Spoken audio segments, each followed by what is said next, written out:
Sahabat yang berada Telegram Irwan Zahuri. Baik. Astaghfirullahal azim alladzi la ilaha illa huwal hayyul qayyum wa atubu ilaih. Astaghfirullahal azim alladzi la ilaha illa huwal hayyul qayyum wa atubu ilaih. Astaghfirullahal azim alladzi la ilaha illa huwal hayyul qayyum wa atubu ilaih. Allahumma anta laha walau azumat farrijha bifadli bismillahirrahmanirrahim. Assalamualaikum warahmatullahi ta'ala wabarakatuh. La ilaha illallah Muhammadur Rasulullah fi kulli lamhatin wa nafasin adada ma wasi'ahu ilmullah. Hasbunallah wa ni'mal wakil, ni'mal maula wa ni'mal nasir. Ya muallima Ibrahim al-hikmata 'allimni. Allahumma salli wa sallim wa barik alaihi wa ala alihi. Ilahi, Tuhanku, anta maqsudi, kepadamu maksud dan tujuanku, wa ridhaka matlubi, dan hanya redamu yang aku tuntut. A'tini mahabbataka wa ma'rifatak, karuniakan kepada kami ya Allah kasih kepadamu dan mengenali dirimu. La haula wa la quwwata illa billahil aliyyil azim. Jadi pertamanya, alhamdulillah, segala puji dan syukur kita rafa' dan kita panjatkan kepada Allah Jalla wa'ala, Tuhan yang telah memberi peluang kepada kita untuk meneruskan kehidupan kita yang sementara ini, untuk kita menghidupkan agama. Kerana pernah bersabda oleh Nabi SAW, ad-dinu nasihah, agama itu nasihat. Bermakna bila mana kita memberikan nasihat, kita menghidupkan agama. Kita mendengar nasihat, kita menghidupkan agama. Kita memberi idea untuk nasihat yang nak diberikan, kita menghidupkan agama. Kita berusaha dalam perjalanan nak mencari nasihat, kita menghidupkan agama. Jadi mudah-mudahan setiap pagi dalam hashtag Santapan Rohani, Allah Ta'ala terus menerus menghidupkan agama kita tuan-tuan, diri kita tuan-tuan, dengan mendengar nasihat.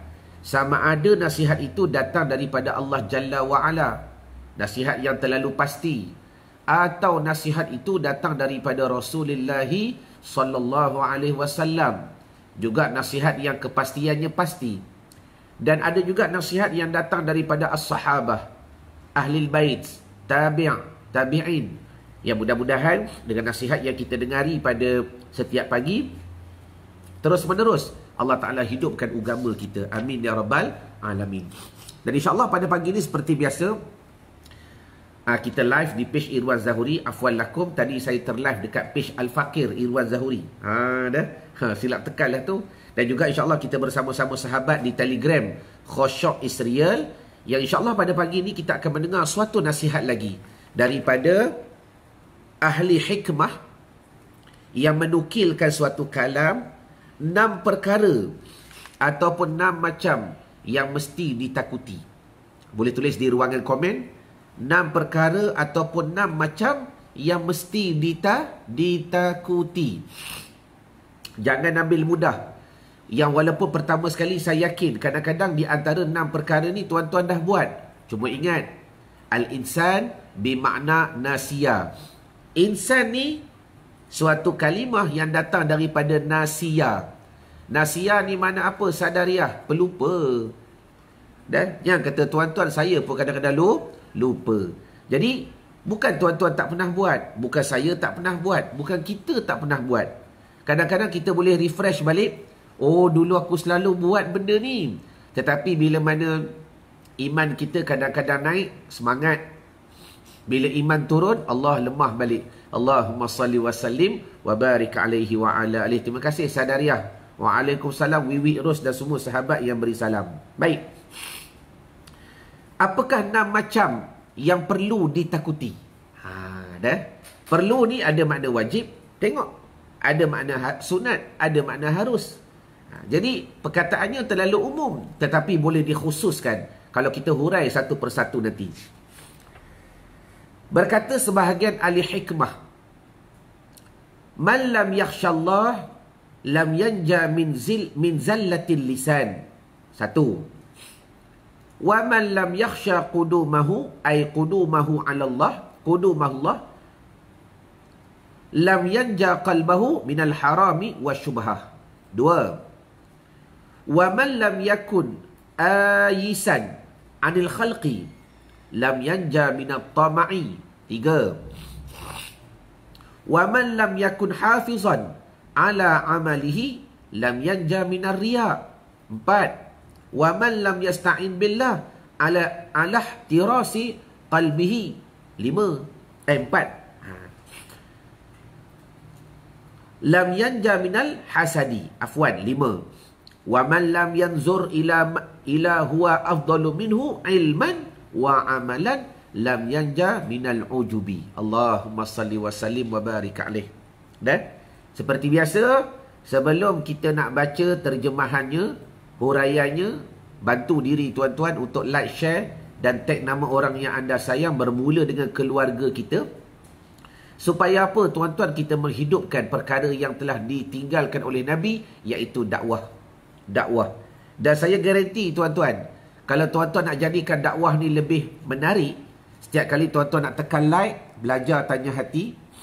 Setiap kali tuan-tuan nak tekan share, belajar tanya hati. Setiap kali tuan-tuan nak tag nama orang yang anda sayang, belajar tanya hati. Try buat. Dan secaya dia akan menjadi satu dakwah yang lebih hebat. Kerana apa? Zahir dan batin berjalan. Baik.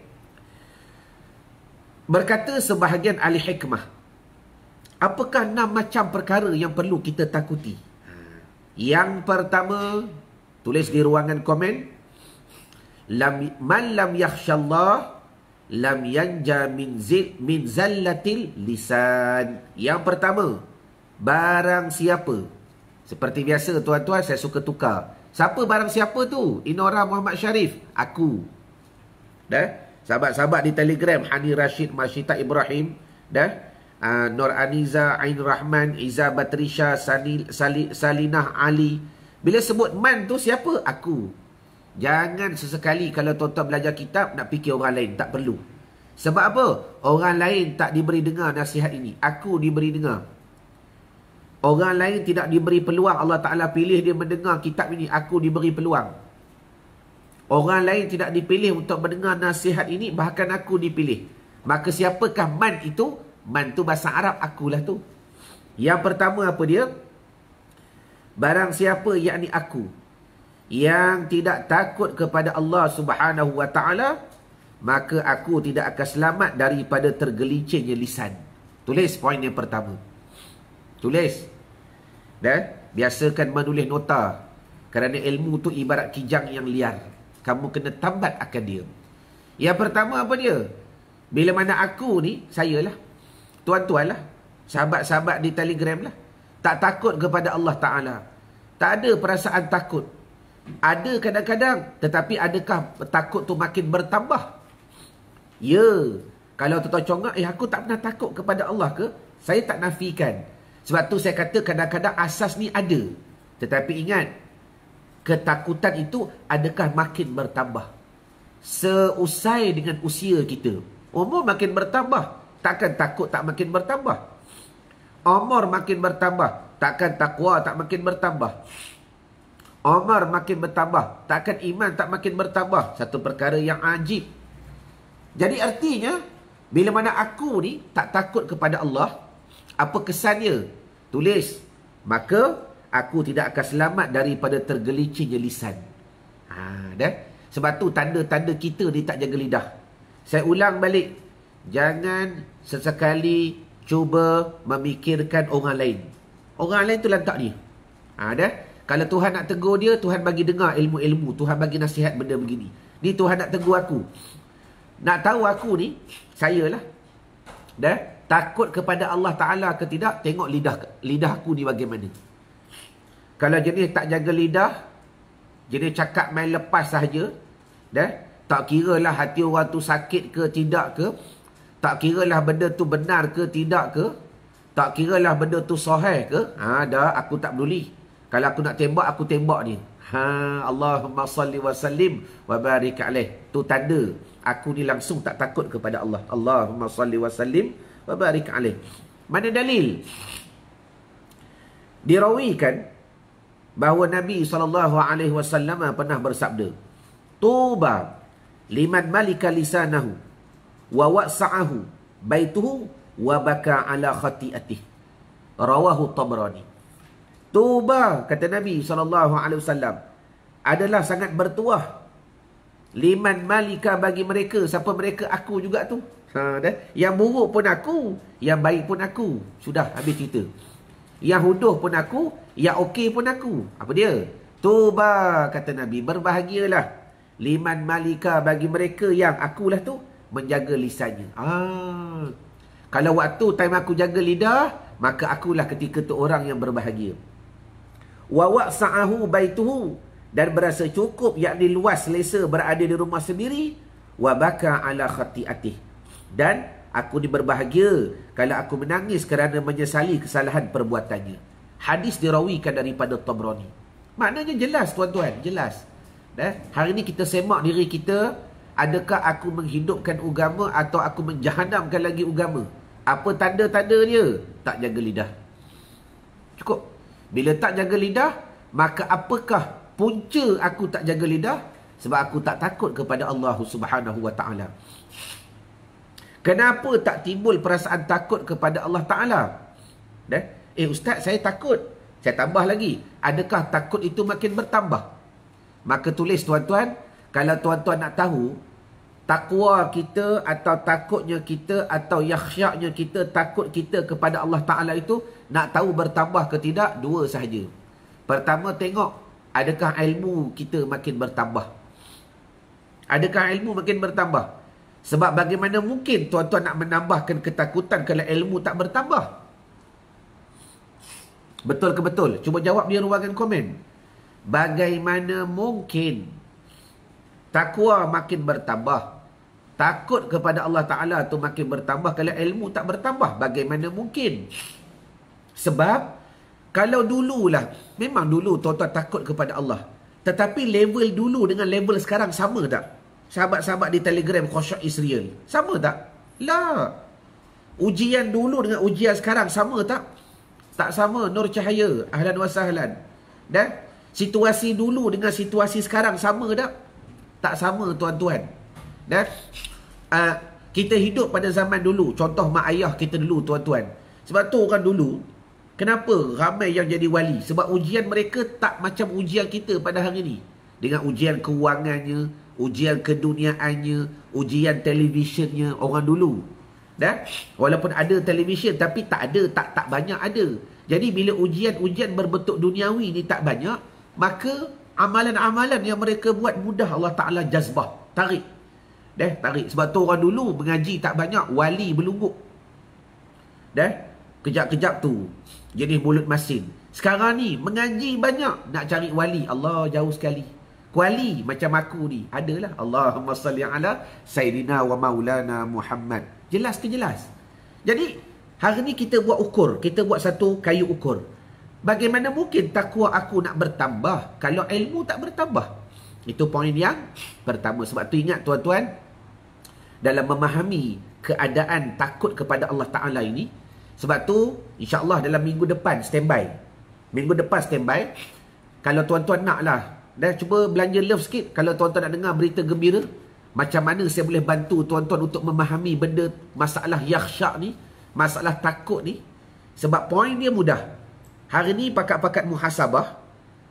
Adakah takwa aku, adakah takut aku, adakah iman aku makin bertambah seusai dengan umur aku? Bagaimana nak tahu? Tengok dulu ilmu. Ilmu tu bertambah ke tidak? Baik, macam mana ilmu tu boleh bertambah? Siapa nak tahu? Apa yang saya boleh bantu? Tuan-tuan cuba type nak di ruangan komen. Terima kasih belanja love. Cuba type nak kalau tuan-tuan betul nak lah. InsyaAllah kalau tuan-tuan type nak, macam mana saya boleh bantu tuan-tuan untuk menambahkan ilmu. Sebab dalam masalah takut kepada Allah Ta'ala ini, tuan-tuan, ini benda yang wajib. Benda yang wajib kita takuti. Hukumnya bukan harus. Hukumnya bukan sunat. Jelas ke jelas? Oh, terima kasih. Ramai kata nak. Baik. Kalau ramai yang kata nak, tuan-tuan, tengoklah kalau jadilah. Kalau tuan-tuan bersungguh semakin nak. InsyaAllah nanti kami akan keluarkan satu iklan pada bulan hadapan tuan-tuan, insya-Allah kita akan buat program 73 pintu, 73 jalan yang sampai hanya satu jalan. Nampak simple kan? Tuan-tuan, ini berpandukan hadis Nabi. Tetapi ayat tadi bukan daripada hadis, itu daripada lagu M. Nasir. Itu daripada lagu M. Nasir. Namun tak dapat tidak, yang kita ni beriman dengan Nabi SAW, kita kena yakin. Di hadapan kita pada hari ni ada 73 pintu, ada 73 jalan. Yang sampai hanya satu jalan. Maka selama ni kita pilih jalan yang mana? Kita berdiri di atas landasan yang mana? InsyaAllah kalau tuan-tuan nak belajar ilmu ini, kami akan cuba bantu tuan-tuan, bagi tuan-tuan yang nak sahaja, agar matlamat saya nak bantu tuan-tuan bagaimana iman itu boleh bertambah, bagaimana takut itu boleh bertambah. Jelas ke jelas? Itu poin yang pertama. Baik. Jadi pada hari ini adalah hashtag Santapan Rohani. Kembali kepada tajuk perbincangan kita atau tajuk nasihat kita pada pagi ini. Macam mana kita nak tahu kita ni betul-betul takut kepada Allah? Jawapannya, tengok lidah sendiri. Jelas? Boleh tulis di ruangan komen. Tengok lidah aku sendiri. Kalau hidup kita jenis tak jaga lidah, itu tanda kita tak takut kepada Allah Subhanahu wa ta'ala. Itu poin yang pertama. Baik. Kita masuk pula nasihat yang kedua. Wa man lam yakhsha qudumahu 'ala Allahi lam yanja qalbahu minal harami wasyubhati. Allahu akbar. Tuan-tuan, kalau boleh benda yang kedua ni, saya nak ada dalam setiap tuan-tuan punya impian. Tulis, tak ada masalah. Yang kedua, tulis dulu. Barang siapa yang tidak takut bertemu dengan Allah Subhanahu wa ta'ala, dia tak takut nak kelak bertemu dengan Allah Subhanahu wa ta'ala, maka lam yanja qalbahu minal harami wasyubhati. Maka hatinya tidak terelak daripada perkara haram dan syubhah. Tulis poin nombor 2. Barang siapa yang tak takut untuk bertemu dengan Allah, perasaan takut tu tak ada besok nak bertemu dengan Allah. Macam mana besok ni? Keadaan aku, situasi aku ketika bertemu dengan Allah Ta'ala besok. Poin dia, tuan-tuan jangan tengok ni. Jangan tengok ni. Saya suka, kalau cara saya mengajar tuan-tuan, saya ni more kepada praktikal. Saya mengajar fiqah ke, mengajar tauhid ke, mengajar tasawuf ke, saya akan mula bantu tuan-tuan macam mana kita nak faham praktikalnya. Praktikalnya mudah. Siapa yang tak jaga hati daripada perkara haram, siapa tak jaga hati daripada perkara syubhah, itu tandanya aku ni tak takut bertemu dengan Allah Subhanahu wa ta'ala. Tulis. Sebab saya baca tadi dok komen saudari apa tu, Hajah Sadariah tadi, dia kata pening nak faham. Sekarang ni saya bagi dengan teknik mudah, cara praktikal. Sekarang ni jangan tengok kepada hukum yang dikeluarkan, tengok kepada kesan yang berlaku. Apa kesan dia? Simple sahaja. Kalau kita ni jenis hati tak jaga kepada benda syubhah, hati tak jaga daripada perkara haram, bukan zahir hati. Bermakna tuan-tuan, kita ni jenis orang tak takut besok nak bertemu dengan Allah. Allahumma salli wa sallim wa barik alaih. Tak takut. Tak takut pun nak bertemu dengan Allah. Nak tak saya guna bahasa lain, bahasa yang lagi mudah? Maknanya tuan-tuan, ketika itulah hati kita benar-benar bebal. Hati kita ni benar-benar mati, tak hidup pun. Tak hidup. Sebab apa? Bila hati dah berkarat, bila hati itu dah bengkak dengan perkara-perkara duniawi, bila hati itu tuan-tuan dah tercemar dengan perkara-perkara syubhah dan sebagainya, maka ini semua antara asbab ataupun faktor yang menjadikan hidup kita ni tuan-tuan langsung tak takut besok untuk bertemu dengan Allah Subhanahu wa ta'ala. Jadi apakah kefahaman yang perlu kita ambil daripada perkara ini? Apakah kefahaman yang perlu kita belajar daripada nasihat ini tuan-tuan? Tulis poin dia praktikal dia. Belajar jaga hati daripada perkara haram dan syubhah. Macam mana ustaz nak jaga hati daripada perkara haram? Macam mana nak jaga hati daripada perkara syubhah. Nak jaga hati ni. Baik, tulis. Poin yang pertama. Sebelum kita nak fokus untuk penjagaan, sebelum nak fokus kepada penjagaan, soalan yang pertama, adakah hati itu hidup ke mati? Ini basic yang selalu saya gunakan. Sebab kalau kita tak kembali kepada asal, tak kembali kepada basic, begitu payah saya nak bantu tuan-tuan. Persoalan pertama, adakah hati kita hidup ke mati? Maknanya, kalau dah banyak perkara haram, dah banyak perkara syubhah, dia akan mematikan hati. Makna mati tu begini tuan-tuan, seolah saya nak buat satu ibarat yang mudah. Benda tu asal hidup, hati tu asal hidup.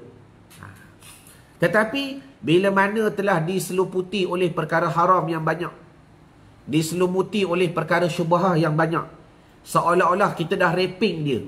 Dah raping. Tuan-tuan, benda bernyawa pun kita letak dalam kotak. Letak dalam kotak. Kita ambil tikus, letak dalam kotak. Asal tikus tu hidup, lipas tu hidup, masuk dalam kotak. Lepas tu kita raping. Raping pula bukan raping biasa. Sama ada raping dengan perkara yang haram, atau kita raping dengan perkara yang syubhah. Raping dia. Kita tutup. Dan raping tu makin tebal. Itulah kehidupan kita yang lalu.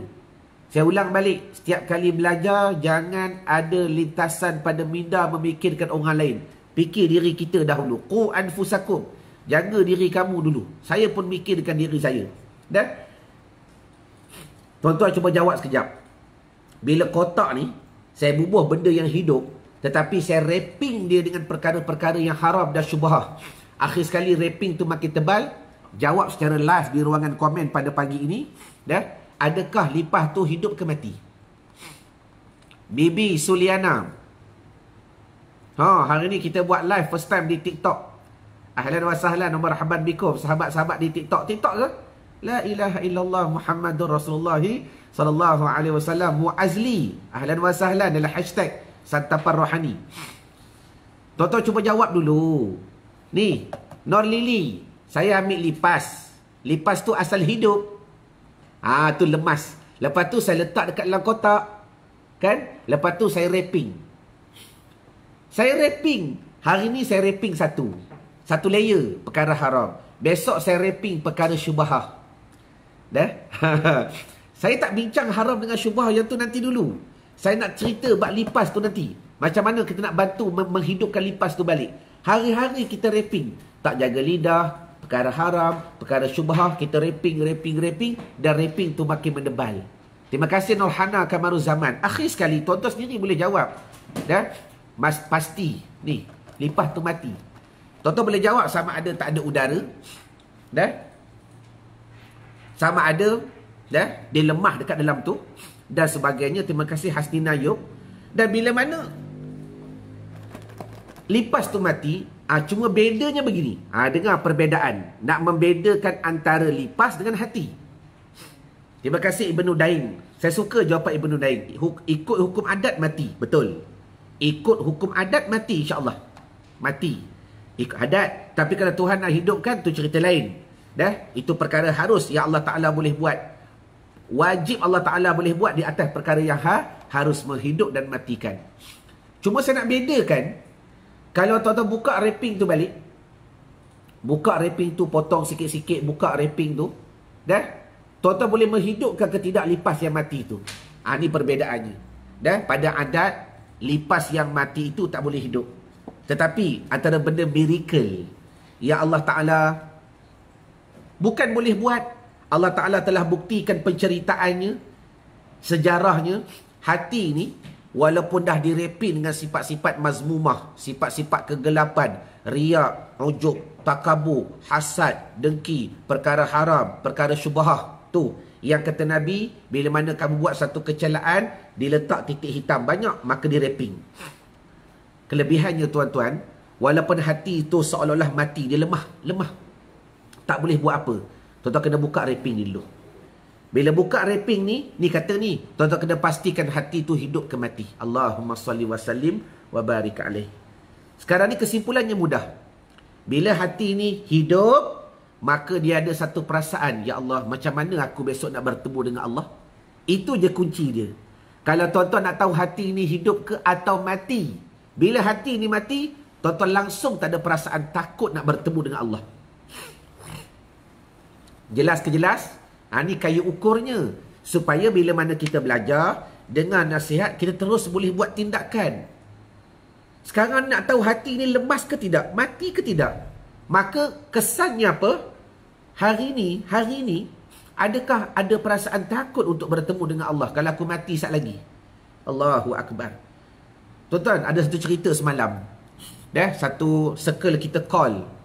Dia ni kerja kerajaan. Saya suka bawa cerita dia. Nama tidak disebutkan. Dia call begitu lama. Allahumma salli ala sayyidina wa maulana Muhammad. Dia tanya berkenaan vaksin. Dia tidak anti vaksin. Tetapi dengan situasi keadaan dia, yang dia ni darah putih lebih banyak, lebih kurang begitulah, senang kata dia berada pada situasi yang tak sihat. Cuma dia ulang kali, bila dia semua buat surat suruh pergi jumpa pakar. Dia dah jumpa pakar, 2-3 pakar pula memberi nasihat, kalau puan sakit, puan lebih kena ambil vaksin. Dia lagi stres. Sebab dia dah dengar cerita macam-macam orang macam ni bila kena vaksin mati dan sebagainya. Maka semalam dia call. Antara perkataan yang pertama sekali saya mulakan, kalau tuan-tuan nak tahulah, mula sekali, nombor 1 sekali saya mulakan, pertama sekali betulkan niat. Itu asas. Yang kedua, jangan takut kepada kematian. Yang ni penting. Orang takut kepada kematian ni 2 sahaja. Antaranya apa? Dia banyak dosa, macam saya.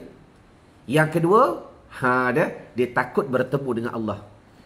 Sekurang-kurangnya, apa berita gembira saya nak bagi faham kepada dia? Orang yang pada hati itu perasaan takut untuk bertemu dengan Allah, mudah-mudahan di situ ada menandakan hati dia hidup. Ada ruang untuk kita hidupkan lagi.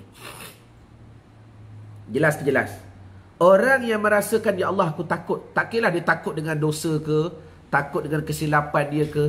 Kalau dia ada perasaan takut walaupun sedikit untuk bertemu dengan Allah Jalla wa'ala kelak, tak sedialah ustaz nak mati lagi ni. Takutlah tu. Sayalah. Takut nak bertemu dengan Allah. Maka antara berita gembira yang saya nak berikan, mudah-mudahan ada sekelumit yang dikatakan hati tu hidup. Ruang tu ada. Ni, walaupun kotak tadi kita letak lipas, kita bungkus tuan-tuan, tapi saya ambil 1 jarum, saya cucuk. Saya cucuk. Udara boleh masuk tak? Lepas tu letak straw, bagi udara keluar masuk. InsyaAllah tak mati lipas tu. Walaupun balutannya tebal. Jelas ke jelas? Jadi hari ni kita jangan ambil kepada poin yang pertama. Sebab poin yang pertama itu, dia bukan menunjukkan tanda, dia menunjukkan kesan. Tapi tanda-tanda dia apa? Barang siapa yang tak takut langsung nak bertemu dengan Allah, maka itu tandanya hatinya bergelumang dengan perkara yang haram, hatinya bergelumang dengan perkara yang syubhah. Mudah-mudahan nasihat ini memberi faham kepada kita agar kita jaga hati, tuan-tuan. Belajar jaga hati.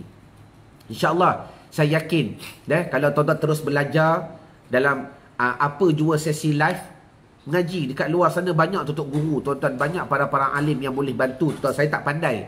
Cuma saya sekadar baca nasihat daripada ulama untuk saya fahamkan. Ada jalan untuk kita menghidupkan hati. Ada jalan untuk kita menghidupkan hati. Jelas? Itu perkara yang kedua. Baik. Dan hari ini kita sambung pula perkara yang ketiga. 3 cukup. Besok kita sambung lagi. Lagi 3. Apakah perkara yang penting ataupun 6 macam perkara yang mesti ditakuti? Yang mesti ditakuti. Poin yang ketiga, tulis. وَمَنْ لَمْ يَكُنْ آيِسًا عَنِ الْخَلْقِ لَمْ يَنْجَى مِنَ الطَّمَعِ. Yang ketiga tulis, maka barang siapa tu aku. Tulis, akulah tu aku.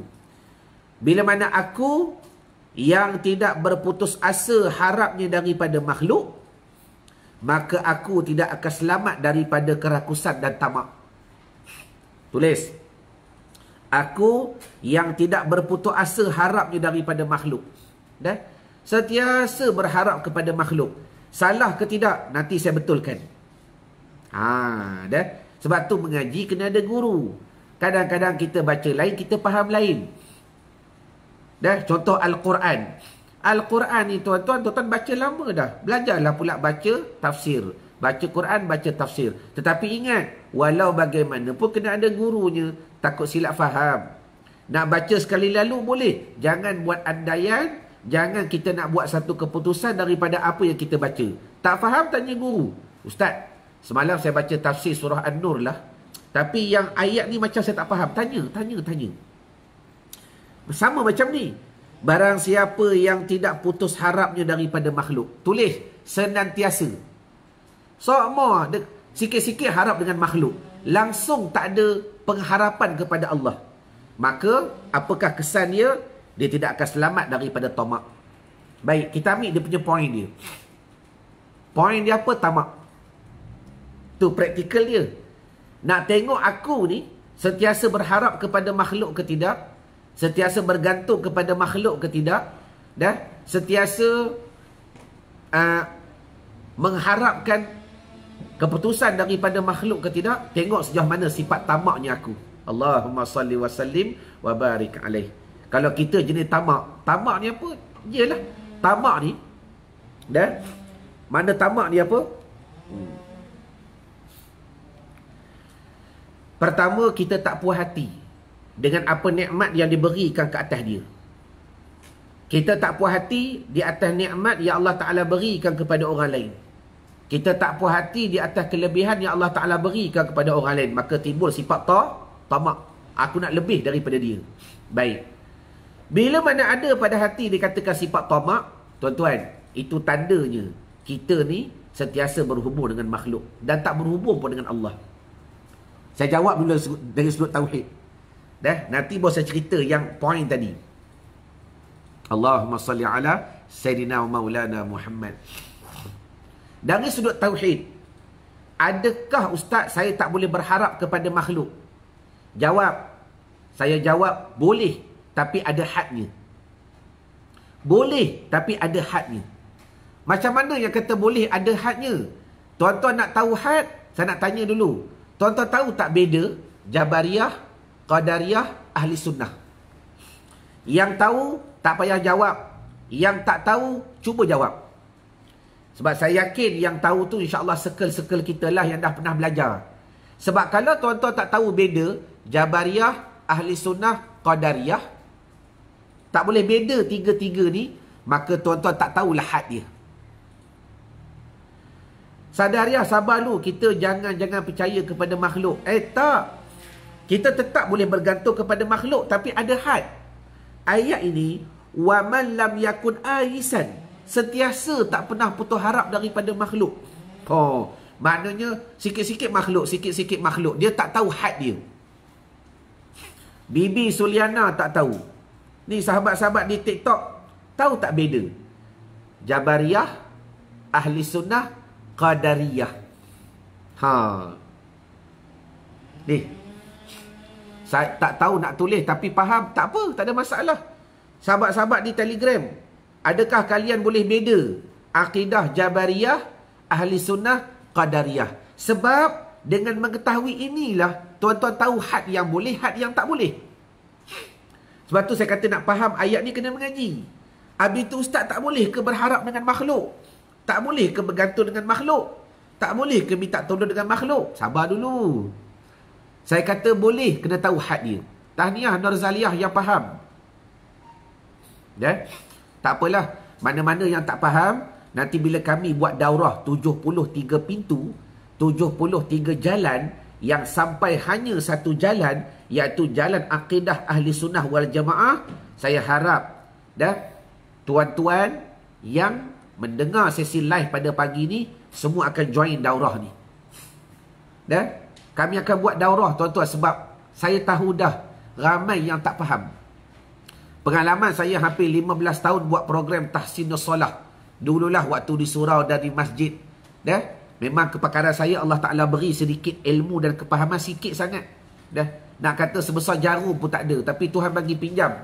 Alhamdulillah. banyak mereka-mereka yang saya dah bantu nak ubah diri, nak ubah solat, sehingga mencapai kepada khusyuk. Result tu terlalu banyak.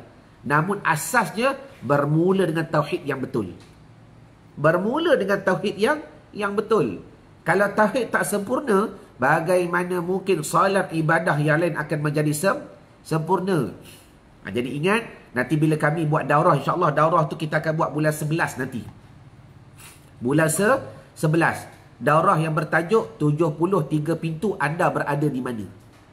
Sebab dalam perbahasan 73 itulah ada nanti perbahasan Jabariyah, Qadariyah, Ahli Sunnah. Sebab ingat sahabat-sahabat di TikTok, di Telegram, di Facebook, dengar Ahli Sunnah ni di tengah-tengah. Dia tengah-tengah Nur Lili, di antara Jabariyah dan Qadariyah. Tak apa, saya bagi faham. Qadariyah ni semua berbentuk qadar, kekuatan, kudrah. Kalau kau buat jadi. Lidah kata aku, hati kata aku. Itu Qadariyah. Ni, sama macam ni.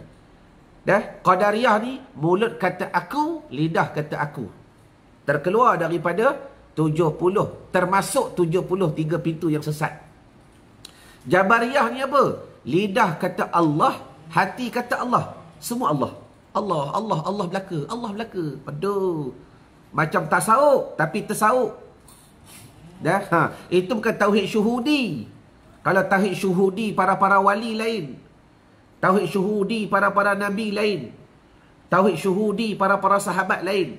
Kita tak sampai lagi maqam tu. Kalau kita tasawuf betul-betul, bukan tasawuf, tasawuf tuan-tuan. Jabariyah ni mulut kata Allah, hati kata Allah. Ingat, Jabariyah termasuk daripada 73 golongan. Termasuk. Namun kita ni Ahli Sunnah wal Jamaah. Lidah kata aku, hati kata Allah. Ni, selamat. Lidah kata apa? Lidah kata, dia yang tolong tu. Nampak macam bergantung dengan makhluk. Kan tadi kata, kalau kau rasa kau tak boleh buang sifat perangai bergantung dengan makhluk, apa akibat dia? Hati kau akan jadi tamak. Kita ni tak. Lidah kata, dia yang tolong aku. Seolah selalu sangatlah kalau aku ada masalah, dia tolong. Okey, lidah kita selalu sangat dah kalau aku ada masalah, aku tak ada duit, dia tolong. Lidah. Hati dia kata apa? Ya Allah, semua rezeki daripada kau. Ya Allah. Hak bagi tolong tu pun kau yang takdirkan. Selamat. Tuan-tuan berada pada landasan Ahli Sunnah wal Jamaah.